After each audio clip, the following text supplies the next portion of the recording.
Ya, dari sekian banyak langkah diplomatik yang kemudian ini dilakukan, pertanyaannya sebenarnya setiap hari sama. Akankah memang nantinya gencatan senjata ini akan betul-betul diberlakukan dan mungkin akan berlangsung permanen di tanah Palestina? Itu yang akan kita bahas, pemirsa, di Apa Kabar Indonesia Malam dengan sejumlah narasumber yang sudah hadir. Kita akan sapa satu persatu. Sudah ada Pak Smith Al-Hadar yang merupakan pengamat Timur Tengah. Selamat malam. Assalamualaikum Pak Smith. Selamat malam. Waalaikumsalam. Baik, di sebelahnya juga sudah ada Mas Agung Nurwijoyo yang merupakan pengamat hubungan internasional Universitas Indonesia. Mas Agung, terima kasih sudah hadir. Sama-sama Mbak, terima kasih diundang kembali. Baik, saya ke Pak Smith terlebih dahulu.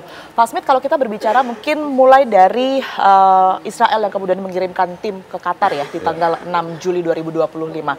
Anda melihat ini sebenarnya apa yang diinginkan oleh Israel? Apakah betul gencatan senjata saja kah? Atau mungkin ada maksud lain, misalnya hanya terfokus untuk pembebasan sandera ataupun juga ada maksud untuk menekan Hamas dalam hal ini, tanda kutip? Ya, yang pertama ini kan Netanyahu dipaksa oleh Presiden Amerika Serikat Donald Trump untuk secepatnya mengakhiri perang. Nah, jadi dia terpaksa kirim delegasi ke Qatar. Ya. Pada saat bersamaan dia terbang ke Amerika Serikat. Jadi Trump sudah mengusulkan, membuat proposal untuk mengakhiri perang. Tapi untuk transisinya itu pertamanya 60 hari. 60 hari gencatan senjata dengan imbalan pertukaran tahanan Palestina yang ditahan Israel dan pembebasan tahanan orang Yahudi. 10 orang yang masih hidup dan 18 orang yang sudah jadi jenazah dalam 6 bulan dalam 2 bulan ini gencatan senjata. Dari kurang lebih kalau nggak salah 50 ya Pak ya totalnya. 53. 53. Ya, okay. 53. Nanti gelombang berikut baru di ini. Okay. Nah, detailnya ini yang belum disetujui. Detailnya itu adalah Hamas ingin setelah 60 hari itu gencatan senjata berlanjut untuk pembebasan seluruh tahanan dan Israel keluar dari Gaza, Palestina dan bantuan kemanusiaan masuk penuh. Nah, ini Netanyahu belum setuju. Dia minta supaya Hamas melepaskan senjata dan keluar dari Gaza. Tapi itu hal yang mustahil bisa dipenuhi oleh Hamas. Tidak mungkin gitu. Karena kalau itu dia lakukan berarti dia kalah. Dia kalah, itu seluruh bangsa Palestina akan kutuk sama dia. Karena kalau lu yang memulai perang, lalu hasilnya seperti ini, kita sudah menderita kehancuran seluruhnya, lalu lu bilang ngaku kalah, lalu kenapa nggak dari dulu? Ini kan sudah hampir 2 tahun perangnya ini. Kenapa nggak dari dulu lu ini? Nah, jadi Hamas nothing to lose. Dia tidak akan mau melepaskan senjata dan meninggalkan Gaza seperti diinginkan Netanyahu.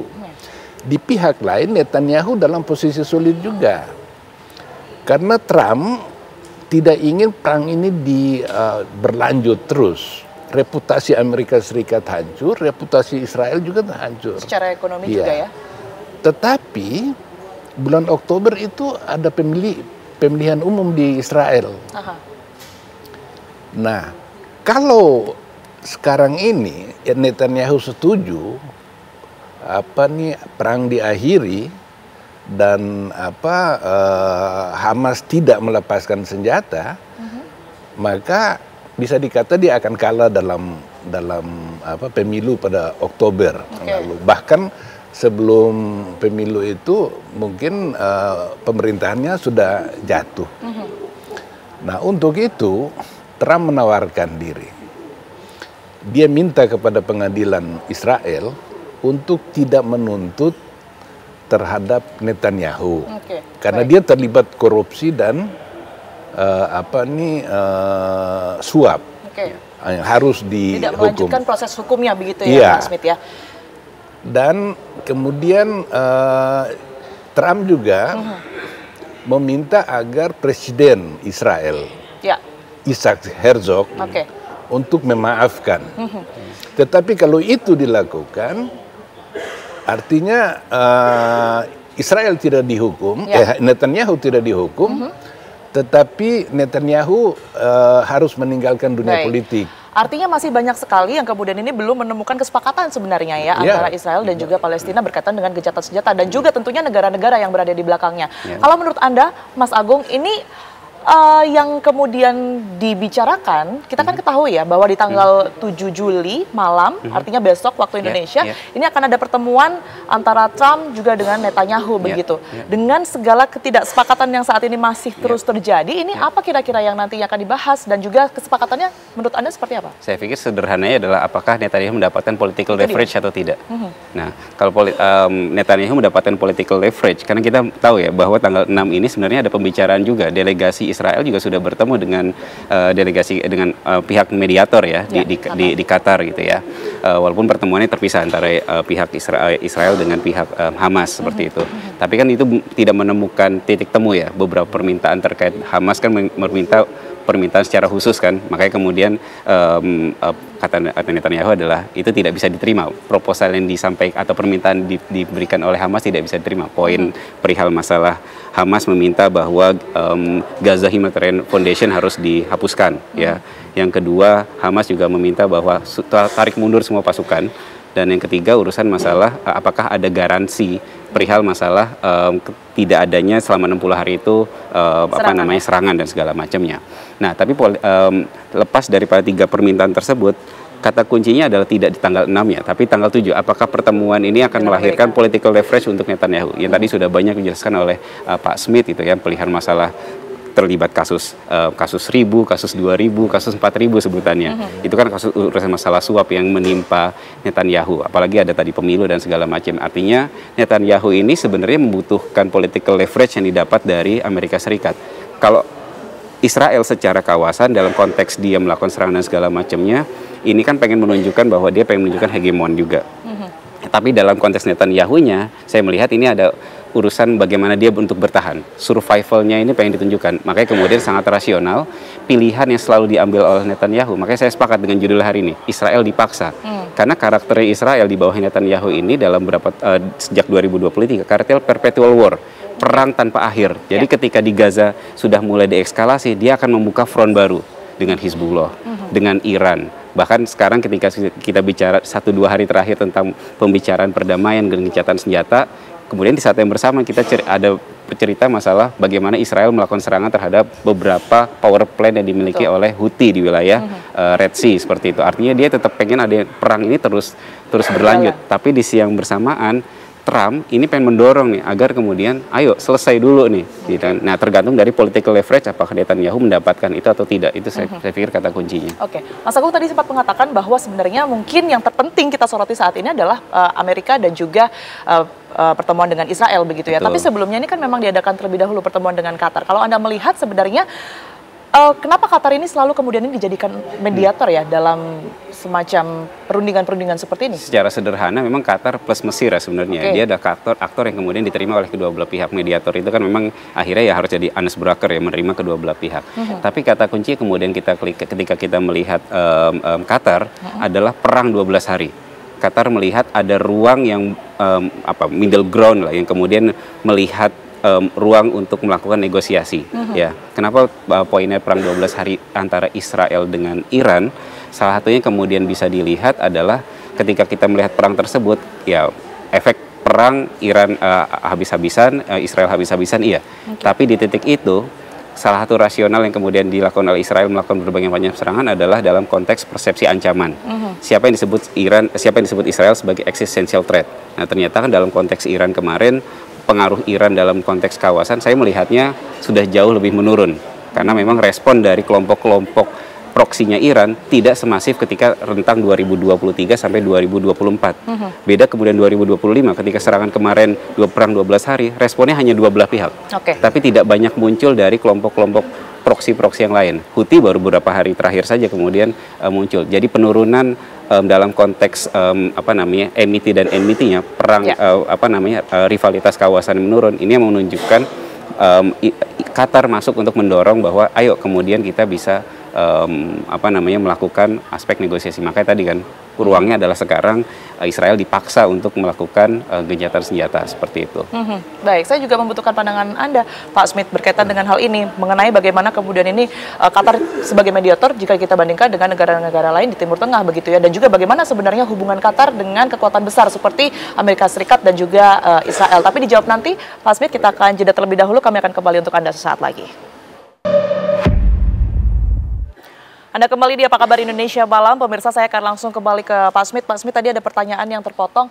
Sebenarnya kalau kita berbicara mengenai Qatar, ini seperti apa kemudian hubungannya dengan kekuatan-kekuatan besar ya, seperti Amerika, kemudian juga Israel yang saat ini tengah berada di pusaran antara konflik Israel dan juga Palestina begitu, dan juga dibandingkan dengan negara-negara lain di Timur Tengah yang mungkin bisa menjadi mediator juga sebenarnya, Mesir, kemudian juga Turki. Ini apa kelebihannya Qatar?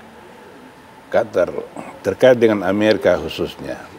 Qatar itu dia menampung pangkalan militer Amerika Serikat terbesar di Timur Tengah, terbesar. Kemudian Qatar itu begini, jadi di Timur Tengah itu ada 3 poros. Poros perlawanan dipimpin oleh Iran. Iran di Irak, ada di Lebanon, Hezbollah, kemudian di Suriah, di Houthi di Yaman, dan nah ini poros perlawanan ini sekarang ini hancur. Hamas Bashar al-Assad di Suriah jatuh, Hizbullah dilumpuhkan, lalu Iran diserang. Kemudian ada kubu pro status quo ini, Arab Saudi, mereka tidak ingin ada perubahan di sana, Mesir, Yordania. Lalu yang ketiga itu Qatar dan Turki. Kedua kekuatan ini pendukung Ikhwanul Muslimin. Nah, hubungan Qatar ini dengan Amerika Serikat cukup dekat karena dia menampung pangkalan militer Amerika Serikat terbesar di Timur Tengah. Jadi sebagai mediator cukup didengar lah ya oleh Amerika Serikat juga. Lalu Amerika Serikat juga menyadari bahwa Hamas itu adalah sebuah ideologi, kekuatan yang tidak mungkin bisa dimusnahkan, sehingga kita harus berbicara dengan dia. Untuk itu Amerika Serikat yang minta supaya Ismail Haniyeh dan kawan-kawan para pendukung Hamas ini duduk di sana. Bahkan dulu ada Yusuf Qaradawi. Itu ulama Ikhwanul Muslim terkenal dari Mesir kan, dia tampung juga di Qatar. Nah, Qatar juga adalah negara Arab yang walaupun belum memiliki hubungan diplomatik dengan Israel, tetapi mereka sudah punya kerjasama ekonomi dengan membuka kantor perdagangan. Qatar mengirim gas ke Israel juga. Nah, jadi dalam posisi inilah Qatar memainkan peran penting sebagai mediator gitu. Baik. Karena kalau kita lihat secara politik, secara murni, kalau sampai kemudian melalui mediator Qatar ini kemudian bisa melahirkan sebuah perdamaian, apalagi kalau berujung kepada berdirinya negara Palestina. Baik. Maka Qatar itu akan mendapat kredit poin yang luar biasa besarnya gitu.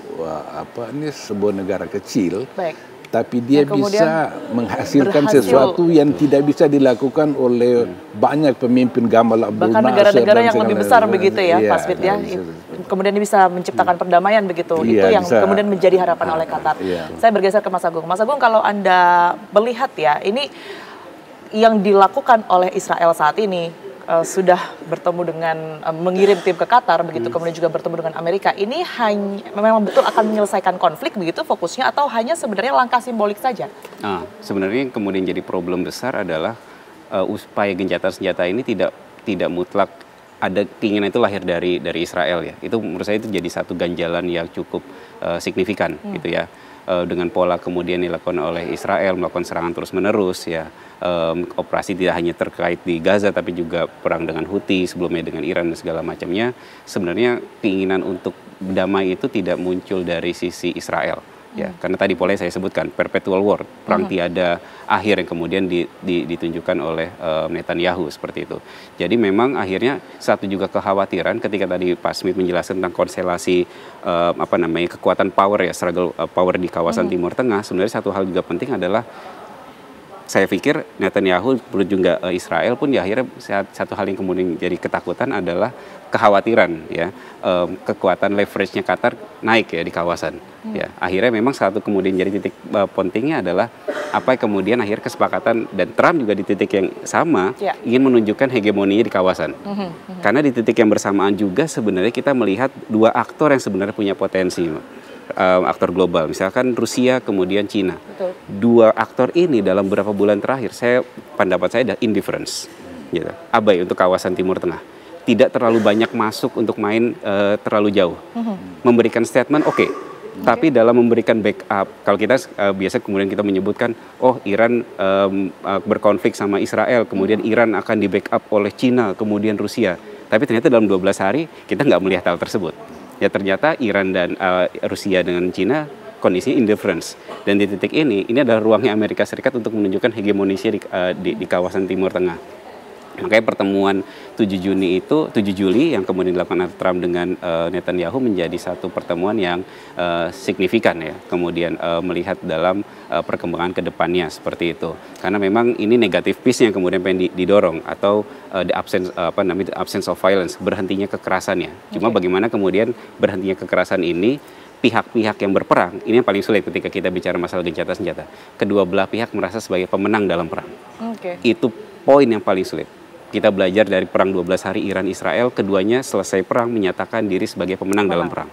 Ya, dalam perang ketika bicara masalah Gaza atau Hamas dengan IDF dengan Israel, keduanya pasti ketika gencatan senjata ini akan disepakati, keduanya akan memberikan klaim tersebut. Nah, memang jadi poin yang paling sulit adalah membuat kedua belah pihak merasa sebagai pemenang dalam perang. Nah, itu yang kemudian menjadi kalkulasi yang memang akhirnya oleh para mediator baik Qatar maupun Amerika Serikat memperhitungkan hal-hal tersebut. Kalaupun nanti betul akan terjadi begitu ya sebuah kesepakatan, kira-kira kalau menurut Anda persyaratan apa yang kemudian ini diajukan oleh kedua belah pihak? Mengingat saat ini persyaratan ini masih menjadi hal yang alot dan terus diperbincangkan begitu ya antara Israel dan juga Hamas ini. Saya poin 60 hari berhentinya 60 hari gencatan senjata, poin-poin besarnya kan sudah dibicarakan ya. Pertukaran tawanan, kemudian proses bantuan kemanusiaan itu ya dan segala macamnya. Tapi juga poin yang penting memang deal-dealan antara Trump dengan Netanyahu-nya. Gitunya. Itu juga jadi makanya tadi kemudian saya menyebutkan perkataan political leverage. Ya, Netanyahu membutuhkan survivability, kemampuan untuk bertahan di dalam Israelnya untuk urusan pemilu, lepas dari urus-urusan secara domestik. Padahal 70% dari penduduk masyarakat Israel menginginkan berhentinya perang. Cuma ketika perang itu selesai, Netanyahu ini merasa masih aman tidak dalam posisi dia sebagai pimpinan Israelnya. Gitu. Karena dia merasa sebagai saya adalah wartime leader. Saya adalah pemimpin yang bisa bertahan melindungi Israel dalam masa-masa sulit, masa perang. Tapi kan kritik yang juga besar datang ke Netanyahu adalah, iya Anda perang pemimpin di kala-kala perang, tapi Anda gagal untuk melindungi rakyat Israel ketika 7 Oktober itu kejadian serangan dari Hamas. Nah, political leverage itu yang kemudian saya rasa sangat dikejar oleh Netanyahu. Makanya kan satu hal yang menarik, delegasi dikirim ke Qatar, tapi di saat yang bersamaan dia terbang ke Amerika untuk kemudian melakukan pertemuan. Bahkan dalam 6 bulan di masanya Trump memimpin ini kan, Netanyahu sudah bertemu sampai hari ini dilakukan pertemuan ya, pertemuan ketiga. 3 kali. Sering gitu ketemuan gitu kan. Berarti kan harus ada deal-dealan di dalam seperti itu. Baik, saya ke Pak Smith. Pak Smith, memang nampaknya menjadi perbincangan yang alot kalau kita berbicara mengenai persyaratan begitu ya. Salah satunya kan tadi sudah disinggung berkaitan dengan berapa lamanya. Kalau Hamas inginnya seterusnya gencatan senjata ini diberlakukan, tidak dengan Israel. Tapi kalau Anda melihat kalau toh nanti di Qatar lancar, kemudian juga pertemuan dengan Donald Trump ini lancar begitu ya, ada kesepakatan gencatan senjata, siapa yang akan mengalah kira-kira? Apakah ini nanti akan jadi jeda kemanusiaan sajakah atau memang betul akan berdampak jangka panjang mengenai kemerdekaan Palestina misalnya? Ya kalau dari sisi Netanyahu, dia ingin perang ini berlangsung terus. Karena dengan berjalannya perang atau Hamas mengalah, maka dia mempunyai political leverage, pengungkit politik dia punya. yang memastikan dia akan menang di dalam pemilu bulan Oktober mendatang. Dia bahkan mungkin menjadi Perdana Menteri Israel yang mungkin paling hebat lah. Oleh karena itu dia ingin perang ini jangan dulu diakhiri. Nah, tetapi di lain pihak Trump juga mendapat tekanan dari negara-negara Arab. Negara-negara Arab itu sudah tidak sanggup menanggung beban dari penganiayaan, penzaliman terhadap Palestina gitu. Nah, apakah Trump ini mau melindungi satu orang demi karir politiknya, yaitu Netanyahu, dengan mengorbankan reputasi Amerika Serikat. Nampaknya itu cukup beresiko begitu ya, Pak Smith ya. Itu akan dilakukan oleh Trump begitu ya ke depannya. Tapi Trump punya kartu satu yang akan bisa mengalahkan, yaitu saja, Pak Smith, yaitu bantuan tahunan itu 3,8 miliar dolar. Gitu. Nah, itu Trump bisa menggunakan kartu itu untuk menekan Netanyahu. Baik, sayang sekali waktu kita sangat sempit, waktu kita sangat singkat untuk kemudian membahas ini, sekalipun itu yang kita harapkan ya setiap harinya untuk kemudian ini bisa segera diberlakukan gencatan senjata. Tapi terima kasih sekali Pak Smith atas perspektif yang sudah diberikan di Apa Kabar Indonesia malam hari ini. Terima kasih juga untuk Pak Agung, sehat selalu semuanya. Dan Apa Kabar Indonesia malam kami akhiri di sini pemirsa. Sesaat lagi Anda juga bisa menyaksikan program Fakta bersama dengan Kristanti Yosefa. Saya Tiara Harahap. Dan saya Windy Wellington pamit undur diri. Terima kasih atas perhatian Anda. Selamat malam, sampai jumpa.